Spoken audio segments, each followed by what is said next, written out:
Hello and welcome to the tutorial on how to build the, let's call it, messy factory conveyor belt. So you can see already that we've got this blank canvas here pretty much, we can call it, and then we have down here our already constructed, as I've done this one first, the clean below ground wiring conveyor belts factory sort of system. And so this is up here, it's much cleaner. We're going to make one that is a bit messier.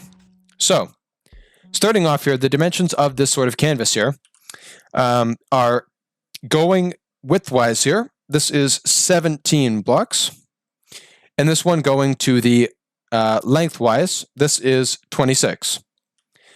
So now I've made a little light gray concrete square here, again, as a base starting point. And just to go over the blocks that I've got in my inventory, if you look down at the bottom, you will see that this first one is a block of quartz. This second one is dark oak wood planks. So again, block of quartz, dark oak wood planks. So now starting off from here, we're facing, straight on a diagonal right into this. We're going to start here from this top one and move in 3. 1, 2, 3. And then at the end of this, we're going to go and place a block of quartz. I recommend using a different block because it's a lot easier to kind of count and make sure that you don't delete the wrong one, but that's a little bit, close and focus and kind of, unnecessary detail. But so we're going to start by moving in this direction. We will call this for all intents and purposes north. I don't know if it actually is. It kind of doesn't really matter. Starting here with this first one, we're going to go 12. So this is 1, 2, 3, 4, 5, 6, 7, 8, 9, 10, 11, 12. And now we will be turning left.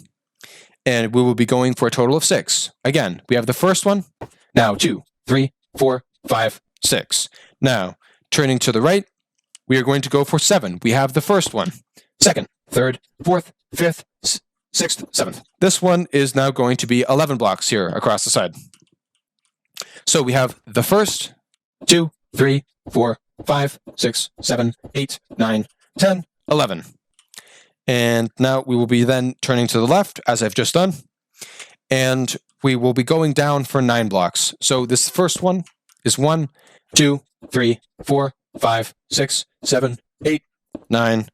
And now turning to the left again, we'll be going for 7. This is 1, 2, 3, 4, 5, 6, 7. Now let's turn to the right, and we'll be going down for 10. 1, 2, 3, 4, 5, 6, 7, 8, 9, 10. And now, if you have done this correctly, when you turn to the left, you will see that these are on the same, axis. You can call it that, I suppose. But if you did count it, you would find that it's 10. At least I certainly hope, otherwise it's not right.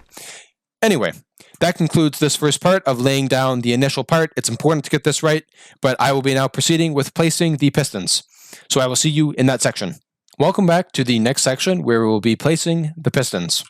So, starting off here, we're going to want this flow to go this way.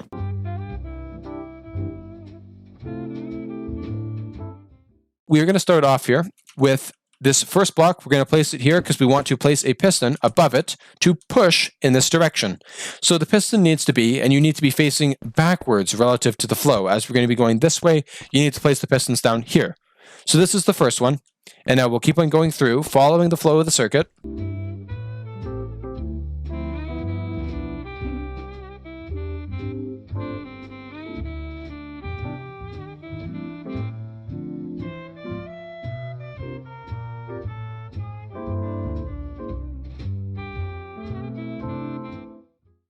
So that is the first section of this completed. As you can see, this is what it looks like, and I will be continuing on with the next section now.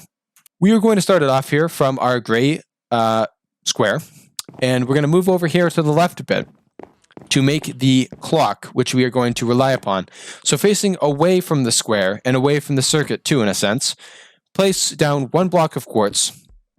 And now moving on to this face of it, you want to place this torch so that it is not, how should we say, it's not on the ground like that. You want it to be on this face of the block, not here, not there. It needs to be on this one. And now moving into the same space that it occupies, now would be a good time to go over the things that I'm carrying, of course. Redstone repeater, redstone dust. It only says redstone, but redstone torch, red stained glass, and block of quartz. So now, again, with the redstone repeater in hand and facing, back towards the square, you're going to want to place down a repeater, and then you're going to go and you're going to spin around a whole 180 degrees. And then you're going to go here into this adjacent space to it and put it down. And then you're going to switch to the dust. And you are going to go and select right like this. And you can see that we have now created a clock. This is now regulating. It is a circuit or a kind of a pulse that is going through here. It's going very quickly. So we're going to slow this down quite a bit because the factory really could not run this fast, or probably shouldn't. So we're going to go 1, 2, 3. You can see that it is at the slowest timing because it is the furthest distance of the torches. That is at the slowest one, and you can see this one is, complete opposite. It is at the quickest timing, which you can't clearly see in speed and in light, in the other circuit here. But it'll become more apparent when I set this one to the slowest timing as well. So, right-clicking, 1, 2, 3. And this is how you construct the clock.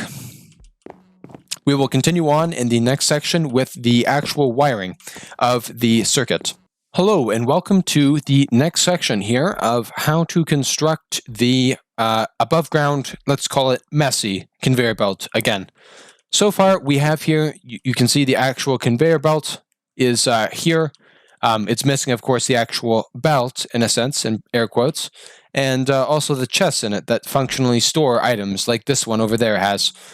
So we now have the clock here, and we are going to begin to wire everything so that it will function. This is going to require the following items. I would recommend for you, certainly. Redstone repeater. This is the first one. And then redstone.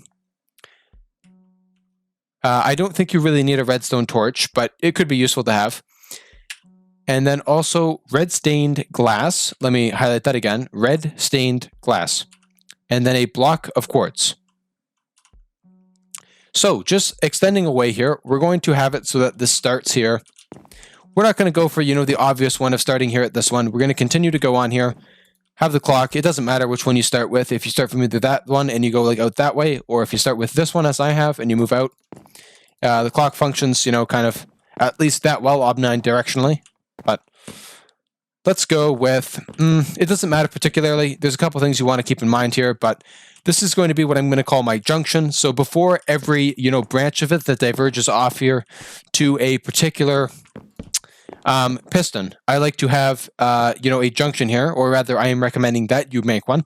That is, the main part of the circuit. And you'll see hopefully later what I mean. Yep, yeah, this will work. So now let me move it one block back. I'm having cold feet. Anyway, let's move here and we will call it like that.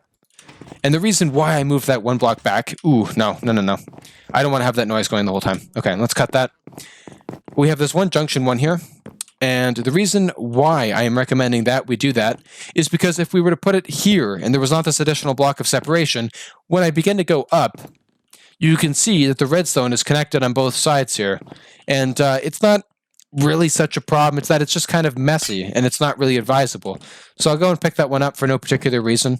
And, well, I don't know if this is right either. Well, it's working. We can go with this, even if it doesn't look the best. Now, starting to go up here with the red glass, you just move up here. We're going to need to go over the conveyor belt line because it's just not efficient. We can't have it be efficient. Oh, so here's another mistake, which I'm glad that I made it. You don't want to go here on this same level because this is going to block the conveyor belt. So this block here needs to be air. So like this, go up one and just like that, and it doesn't need to go any higher. There's no functional reason why it would need to. So going down here, just make it go across. It doesn't, these details kind of don't really matter, but that does, it needs to be up that high. And we're going to have it here. Let's have it diverge off now. So we're going to just kind of, build it free form. It doesn't really matter. Again, it's messy. It's inefficiently built. So that's kind of the point that we're going for, right? It does need to go to this next one first. So after this junction here,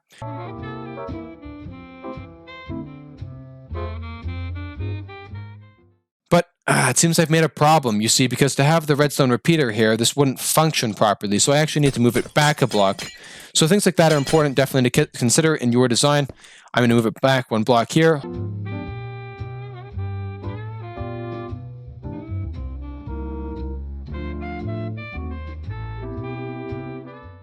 we're going to have this one go down. We'll have it go down here in the center because, why not? Although it does need another repeater here, or at least it's supposed to. Oh, sorry, I'm not adjusting the timings yet. And now, again, something I should mention is, as you just saw there, this is not going to function. There's no signal that would come through here. I can light this up, actually, just to show you that no signal passes through this repeater. The repeaters only face one way. Similarly, I can place it the wrong way again like this. It's very important that you always are facing the direction that the circuit flows when you are placing.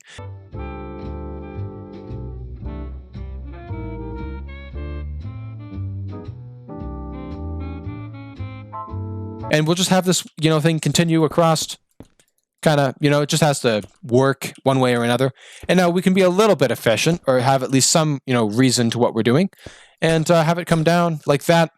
And it can finally not be suspended in the air, because I have to imagine that that's a pain to service, and it's probably not very efficient. I'm recommending here that we set up another thing that will not serve strictly as one of these junctions, or rather these, direct powers to one of these pistons. We will have it continue on here. We'll have it go down here. This will be one. And we'll have the actual junction here, I suppose. That's good. And we'll continue on.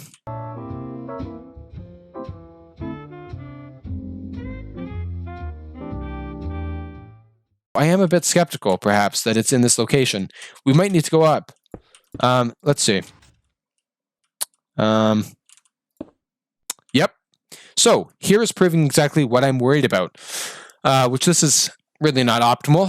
We're going to have to now go above ground, because you can see that there is no wire connecting these two here. So how can this wire right here be receiving power? It's receiving it through that repeater right there, and it's going through that quartz block, because redstone has this weird property where it can kind of transmit, similar to electricity going through water where it electrocutes you. It can go just a little bit through another block and then power, a wire that is on the other side. So we can't have this, because that's going to cause it to fire out of sequence. It's not right. So we will go up, and away.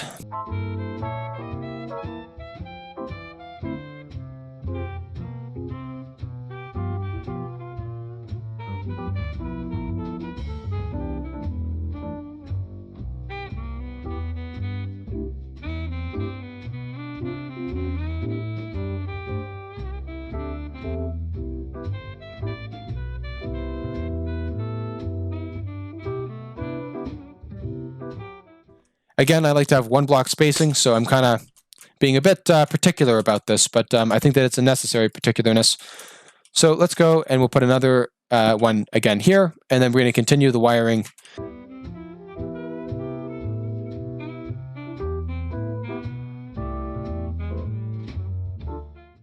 So let's go up, and go up again, and then go up one more time. Right, so this will function, I believe, just as we've intended. And we'll go across. And while it is technically finishing here, I guess we don't need one of these junctions. This one here is for that one, which is a bit messy. I don't really like that. I like to put it right before it diverges, so we will swap that out, because I don't believe that that's about right for what I want. Okay, and that will go down here, and that's going to power this last one. And now to test that the circuit is functioning properly, let's plug this in and watch to make sure that all of them are firing. But the timings are off. And now, for all intents and purposes, I will show you, just for continuity in this video. In the previous one, I didn't show it in continuity, for which I apologize. Sorry. Here at all of these junctions, not the ones that are at the quartz blocks, simply, let me turn on the sound. Actually, no, I'll just stop this because it's a bit annoying. At all of these here, at all these timers, just simply dial them in to 3.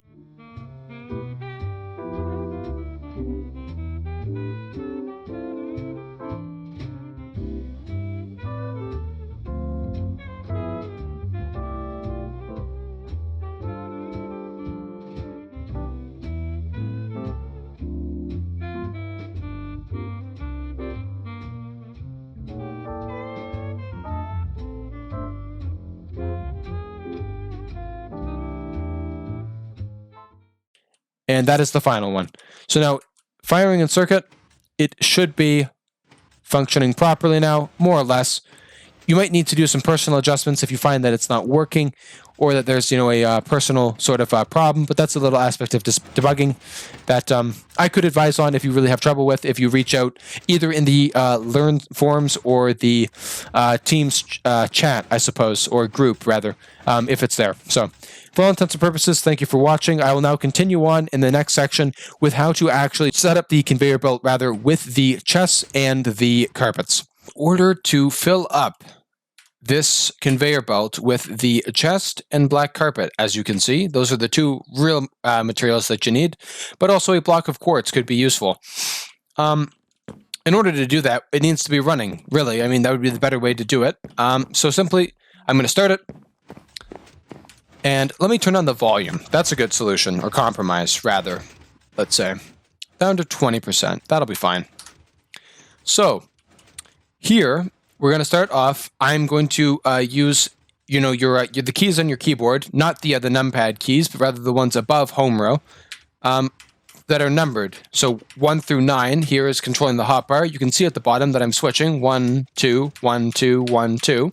You can also use your scroll wheel. You scroll up to move to the left, down to move to the right. So I am going to, for all intents and purposes here, I'm going to use the numpad, because I feel that using my left hand, because you don't need to move with WASD, you can simply move you don't need to move, rather you just need to move with the mouse with your right hand, unless you're left-handed, in which that's reversed, and I apologize. So, we're going to start here. You can place either a carpet or a chest to start. It does not matter. Let's start chest, and now wait for it to go. Now carpet, chest, carpet, chest, carpet, chest. And it goes on continuing like this. It's just a matter of timing, and it doesn't take too long. It's only a few minutes that you have to do this for, and if you make a mistake, really, I'll just leave it, for example. You can see that nothing actually happens. So, here you can see I have now completed the entire circuit, and it is continuing to, it's a bit slow, but it does function. Wait, has it stopped? Oh my. I've made a mistake. I haven't added quite enough yet. Oh, no. No, I suppose... Okay, maybe.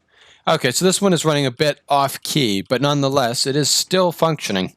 So you can see here, I apologize for that interruption, but it is working here. The whole circuit is functioning. They're all moving, and they're not, destroying each other, or, they're firing out of sync, and you can see that this one, the timing is clearly off, because this one has this chest, which has gone too far to the outside. So that would require a bit of a timing adjustment here. I would say probably it's best to just have a delay on the one preceding it. But